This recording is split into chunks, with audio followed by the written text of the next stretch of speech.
Thank you so much, all of you, for coming on this wonderful Thursday afternoon in the sun, tree-lined campus. It's a perfect place to have a show.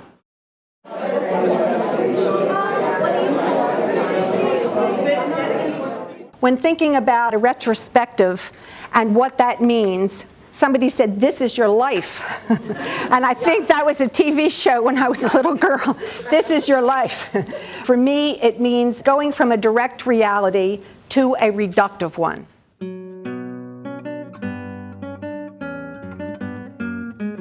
As it moves along, there's some things that are recognizable, some things that are not, and it moves along until finally we have been reduced.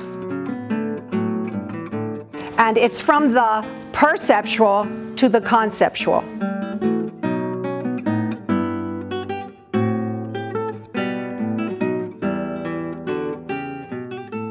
Three aspects of my work include the object, which is anxious. I think Harold Rosenberg wrote a book about the anxious object because it was disappearing, and in my work it did.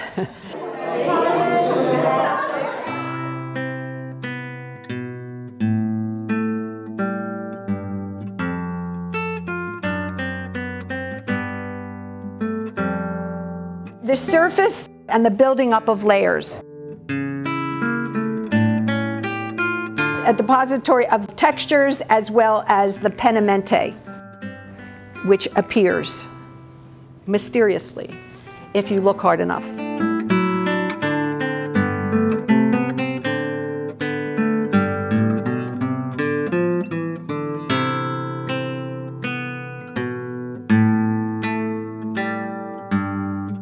And reduction.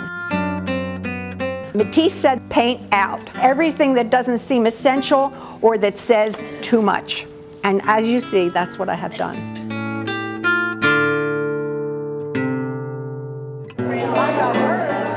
Hi, I'm Ann Caramanico. I was a student and still consider myself a student of Francine's. And she really gave me the courage to go ahead with my artistic talent. Sometimes I didn't think I had it, but she always found it. And I have to say, she does this for so many people. She probably makes more artists around this area than anyone else per capita. And what's really great is to see Francine Shore's work, because she never talks about it, and she rarely shows it as a teacher. She talks about other artists. So that way people don't wind up being mini Francine Shores. They express their own inner talent as a result. And that's a true gift. I am thankful for everything she taught me.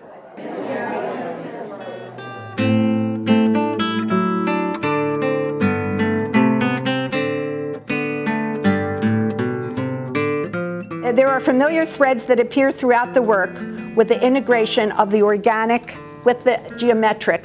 And I especially think you can see that with the drawings, because the drawings are organic, mostly in landscape, but they are in frames or in spaces that are held by the geometry.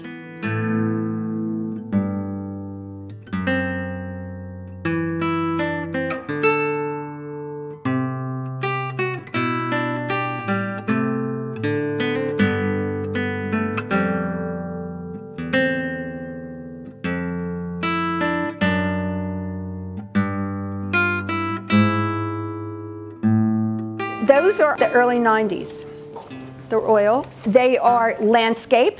The last one is figure in foliage. This is the figure lying down on the bed of the forest, looking up at the trees. This is Moon River. And this is Linden Lane, where I used to live. And it's the driveway. I think I was mixing painting and drawing a lot. That's what this is about, painting and drawing.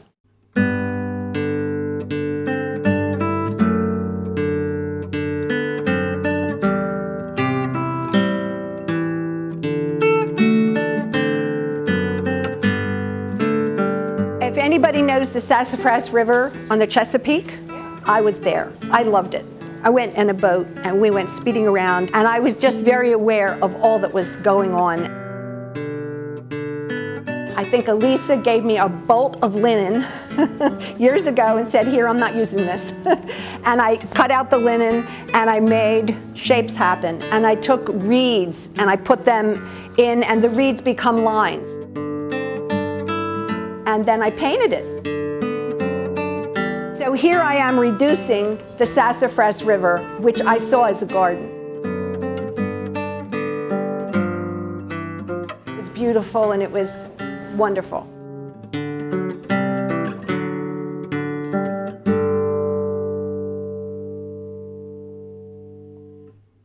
This freestanding screen is about Pompei, which had a profound effect on me, as you can see. In 79 AD, they were warned. Some didn't listen. And they didn't want to leave their objects. So they stayed and they were with ash. This was after the volcano, the other side before. Somebody said, rightly so, there's Morandi there, but it is definitely Pompei, and it's a street in Pompei that I really responded to, and I thought, how could they put graffiti in Pompei, this historical monument? I mean, guess what? It was there from then. This is handmade paper, graphite, charcoal, pigment, and I went back and back and back and back, and then I walked away from it. We're talking about the Pennimente, which is the history of this painting. You can see behind it Casa Luna, which is a wonderful place in Mexico, in San Miguel de Allende. You sit there in the morning, and the trees and the breezes and the colors and the lights and the terracotta, and that's what I got. Pond patterns. We look into the water and we see reflections. When I decided I want to paint the sky, you're going to make little clouds and going to do, what are you going to do? When I looked into the pond, I saw the sky in reflection. And that's what happened. That's the sky and that's the pond. And I see it as two separate parts becoming one. These three paintings are where I am now. Monteporzio, which is a hill town 30 miles outside of Rome. The color and the light becomes the painting. The format becomes the architecture that holds the painting. Sperlonga is a town that was originally Greek. The town is whitewashed. Seems like somebody came and just sort of painted a veil over it. Everything is pale and off-white. There's the beautiful beach umbrellas that are brilliant with the sticks in the beach. That's my translation. San Miguel altar.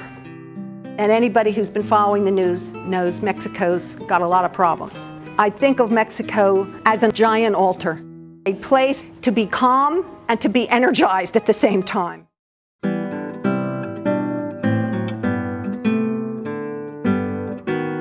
What you remember from an experience is what you need to know. I let myself go to that place. I let myself go to the place of remembering and then putting myself in it, and putting my heart in it, or putting my eyes and my facility in it. And that's where I go.